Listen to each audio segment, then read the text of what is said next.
Hey guys, welcome back to my channel. Today we are going to be talking about international versus domestic adoption. This is not meant to be like I'm an expert and let me tell you all the things and give you this like sort of perfectly laid out thing. So I can really only speak from the facts and my experience. So that's what I'm going to do today. I asked you guys over on Instagram, which if you want to follow me over there, it's just This Gathered Nest. I will leave a link down below in the description box. But I asked you guys if you had any specific questions about domestic versus international. I'd also made some notes that I wanted to make sure to cover. So I think what I'm going to do is sort of cover my notes first, and then I will go to the questions and answer ones that weren't answered by my, like my explanation in the beginning. So if you're new here, I have 7 children, 5 of which are adopted from some various form of adoption or another. We've done international adoption, we've done domestic adoption, and we've done an embryo donation and adoption type scenario. So we kind of have done almost all the things except for we've never been foster parents in the state that we live. We have too many children. You can only have 4 children in your home to foster. So we've never been able to be foster parents. And yeah, so that's kind of just our story. So just in case you're watching this and like, how do I know this lady knows what she's talking about? Like I said, I can only speak from my experience. So I hope that I can inform as best I can, but also you obviously need to do your own research outside of this video. I just want this to be helpful because I know a lot of people consider adoption and have a lot of questions. That being said, I noticed just in flipping through the questions, one of the main things I saw people asking about was the cost difference. I am going to give a very brief amount of information regarding the cost, very generic, if you will. And then I think what I'm going to do is do an entirely separate video just about affording adoption, like how to fund your adoption, how to pay for an adoption, and a little bit more details. I don't know. I feel weird saying like specifically how much each of our adoptions ended up costing. I don't know why. I just feel weird about that.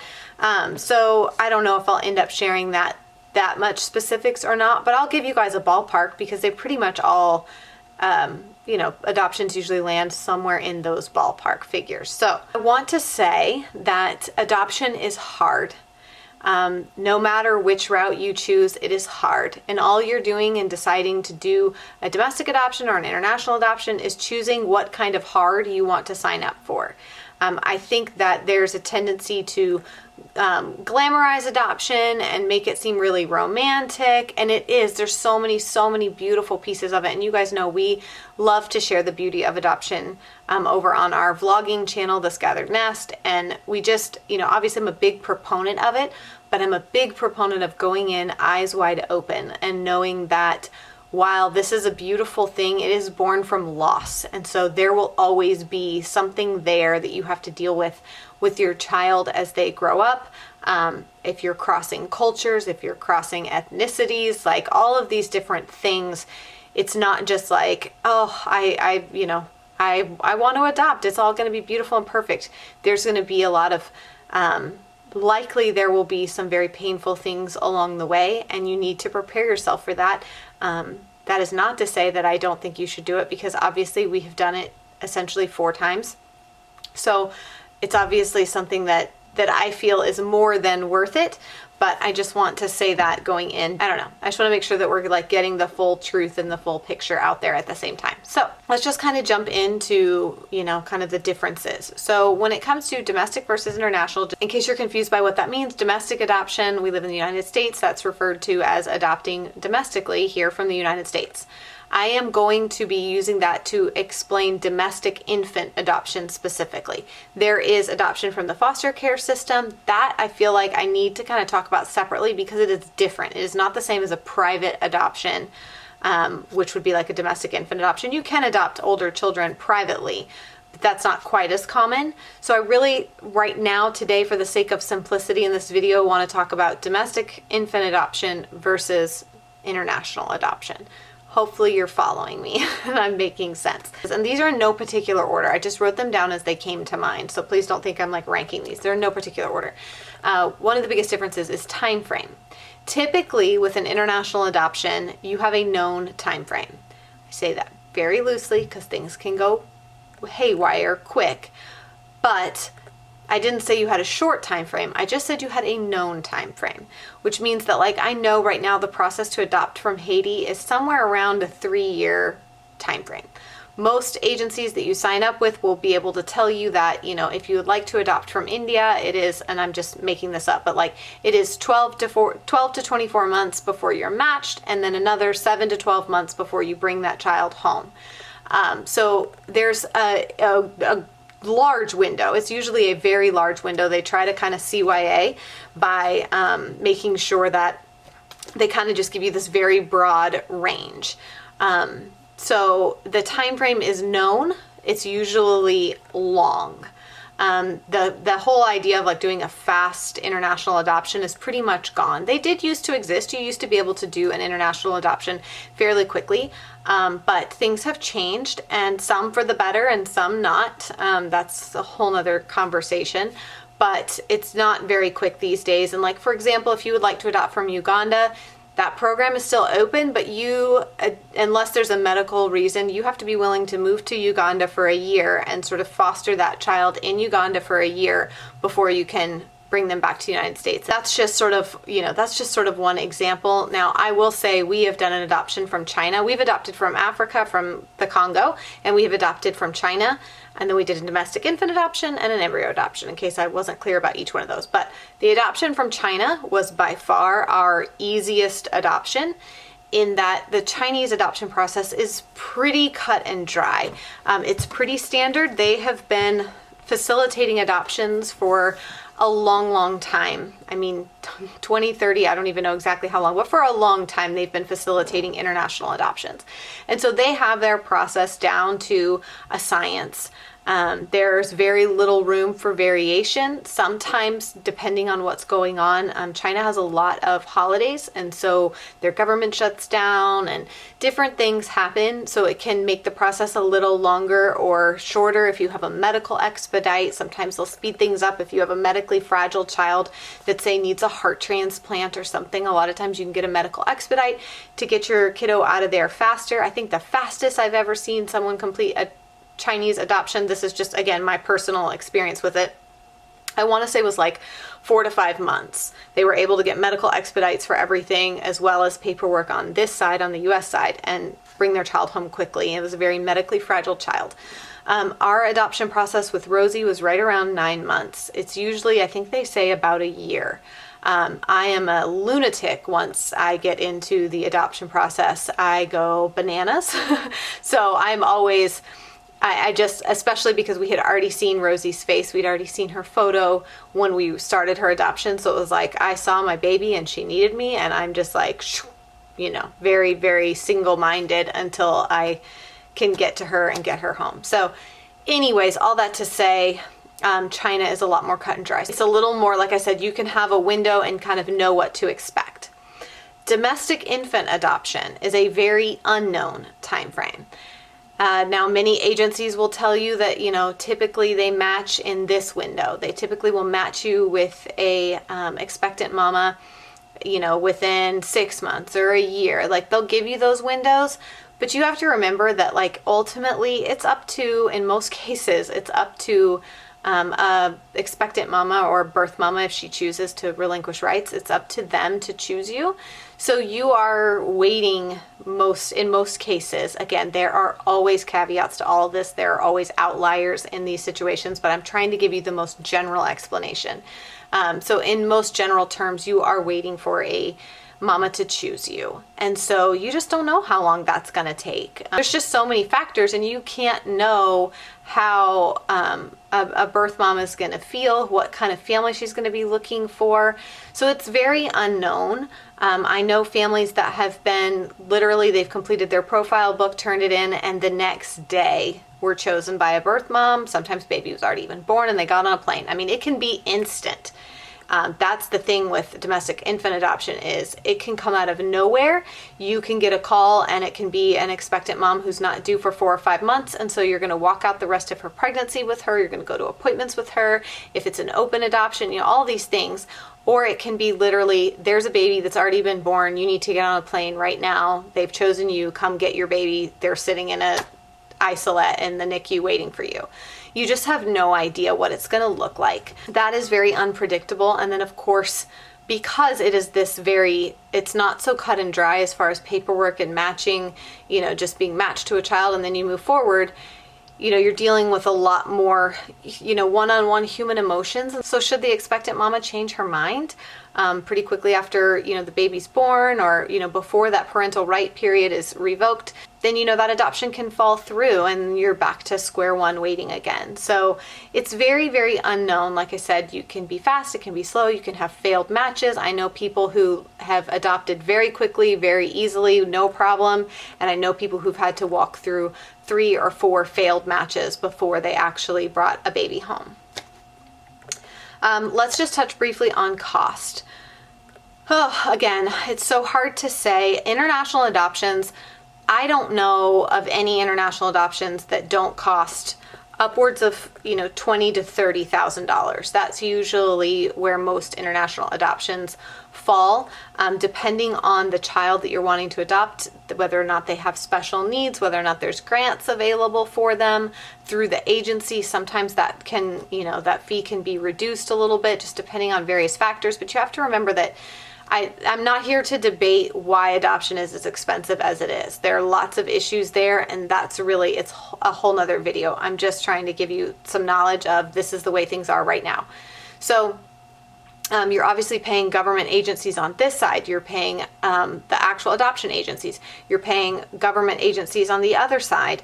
And then you have your travel expenses. Depending on the country, you may need to travel there 2 or 3 times during the adoption process to meet the child, to come do paperwork. You may only travel once. It really just depends. What time of year are you traveling? What country are you going to? Where are you flying from? Like, all of that can greatly affect your travel costs. I mean, a large chunk of our adoption costs for Rosie were travel. We traveled right at Christmas, and you're there for 2 weeks, and it's not cheap. I mean, just even when I went to Congo, I was there for about a month, and so plane tickets, staying in Congo, food, it's not cheap. It's just not cheap, that part of it especially. So international adoptions, like I said, I would say in your head plan on around 30,000, and it could be more and it could be less, but around there from my experience. Domestic infant adoptions, that is a whole nother story. If you do a private adoption through a small attorney, you can pay $5,000. You could pay, our first match that we had that ended up being a failed match was through a small attorney in South Carolina. It was a one-woman show. She just worked with birth moms, and anyway, so she was a very small operation and there wasn't a lot of overhead. And so we paid some expenses for birth mom. We took care of some expenses for her, and the legal fees, and that adoption, if it had gone through, would have cost us around, I want to say it was about $12,000 in total. Obviously it failed. We did lose some money that we'd already paid and things like that, but that would have been around 12. Now, again, if you go through a larger agency, sometimes they just have a flat fee because they do counseling for birth moms. They help pay for medical expenses. There's all kinds of things wrapped up in that. But domestic infant adoptions, I would say, unless you're doing that super small private route, those are $20,000 to $30,000 to even upwards of $40,000, just depending on the situation and the circumstances. I hate to even say that number because I know that there's a lot of reform that needs to happen. However, I don't think that children should suffer and not get families in the meantime while we try to work out the wrinkles. But anyways, that's just me. Okay, so the other thing to remember is that if you're doing a domestic infant adoption, you have the opportunity to have an open adoption where you can have a relationship in many cases with birth mom, sometimes birth dad as well, birth family, like all of that, siblings, if there's siblings in the mix. There's lots of opportunity for relationship there if that's something that both parties are mutually interested in. I think it's an absolutely beautiful thing. I don't know a lot of people who have relationships with birth family from an international adoption. I do know a few, and there are ways to hire private investigators for your children to verify their stories and things like that to make sure that everything lines up. And then in doing that, a lot of times those investigators are able to track down birth family and put you in contact with them. In some cases they want to be, and in some cases they don't. So I know very, very few people who've done international adoptions who have connections with birth family. That's just my truth. That's what I know. But it's a lot more prevalent, I think, with the domestic infant adoption side to have a relationship with birth family. The other benefit I think there is that you also potentially can be at the birth of your child. If you're doing a domestic infant adoption and you have a good relationship with birth mom, a lot of times you can be there and witness the birth of the child. You can be there to hold them, and it can be a really beautiful sort of, I guess what I would call like very bittersweet beauty through pain kind of situation. Let's see. Obviously, with international adoption, you're going to need to travel outside the country to get your child. Depending on your situation at home, sometimes that's hard for people. If you have a lot of children, or maybe you already have children in your home that have special needs, and so leaving them or finding caregivers for them is hard. So those are all things to, again, consider. That you'll need to travel, obviously, if you're adopting internationally. Most international adoptions, most of the time the age range is 2 and older. It's pretty uncommon these days to adopt a child younger than 2 internationally. So if that's something that you is important to you, then obviously that would be something to consider. From what I've experienced, sort of the largest need in international adoption is sibling groups, older children, and children with special needs. Because hopefully the goal should be that these children are trying to be placed domestically first. So if you're adopting from Congo, their goal, should reunification not be possible with the birth family, is then to find a Congolese family to adopt this child. And if that's not possible, which oftentimes that's when it becomes not possible, is when you have a larger sibling group, or just a sibling group in general, more than one child, an older child, a child with special needs. Depending on the culture, certain special needs can be completely rejected by the culture. So there's almost no place in society for that child. So there isn't another option for them but to be adopted. So yeah, that's sort of the situation there. And then the other thing to consider is with doing a domestic infant adoption, you can keep birth order. You can still keep birth order adopting internationally if you don't have super young children. There are some agencies that will not allow you to adopt out of birth order. There are some home study social workers that will not approve you to adopt out of birth order. There is a lot of research that shows the importance of birth order and the importance of keeping your kids in birth order. I will say I'm not 100% either way on that. I do think that through what we've seen with our family, I can understand why birth order matters. That's all I really want to necessarily say about that. But I do think that there is absolutely some weight to keeping your children in birth order. I know lots of people who've stepped outside of that and been incredibly successful. We are a situation where we have a child that was adopted out of birth order.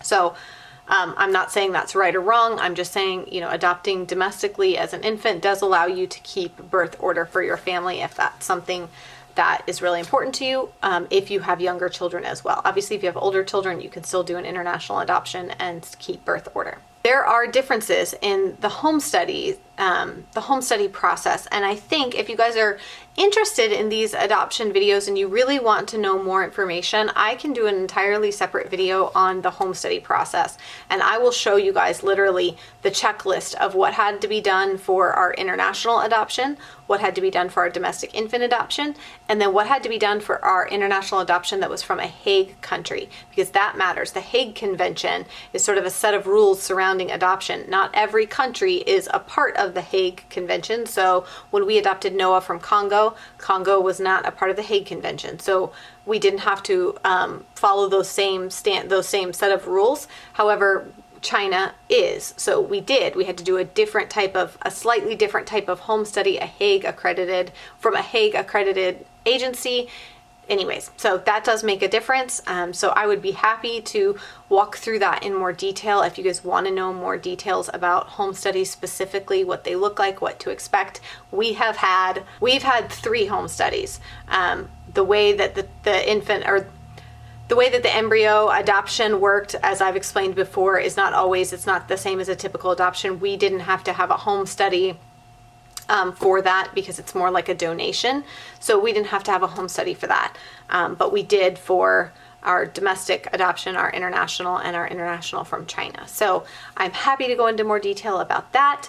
I'm also going to, if you guys are interested, make a video about affording adoption, where I will share with you a little more details about how we afforded our adoption, as well as what resources are out there if you're interested in adoption, because I just want to make it like super, super clear that most people I know who've adopted, ourselves included, did not have the money just sitting around to say like, sure, I'm going to do this $20,000, $30,000 adoption. I don't think that's most people's reality. And so, yeah, there's definitely some conversation to be had there surrounding the cost of adoption and affording adoption and things like that, because I don't want you guys to think that we were like, oh, sure, we're going to do that and let's scratch out a check. Like, most people don't do that. Anyhow, I'm hoping that explains sort of like on paper the main differences between a domestic and an international adoption. So I'm going to break this up into 2 parts, and I will upload the second part, which is where I'm going to go through and answer your questions. I will upload that in a day or 2, just so that this video isn't like an hour long. So I hope you guys enjoyed this. I hope that there was something informative in here for you. Be sure to give it a thumbs up if you enjoyed it, and I will see you guys again very soon for part 2. Bye, guys.